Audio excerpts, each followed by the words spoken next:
Hi everybody, I hope you are doing well. Today we'll talk about how to fix or how to solve the problem of not installed on Suno app. You click on settings. Here we click on apps, default apps, app settings. In this list you will search about Suno and you click here. Then we click on first stop and we click OK.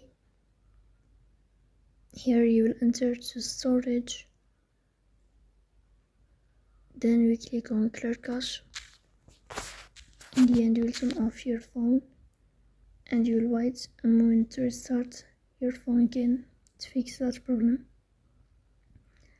So please don't forget to support us by like and subscribe. See you next time in another video, and thank you for your watching and your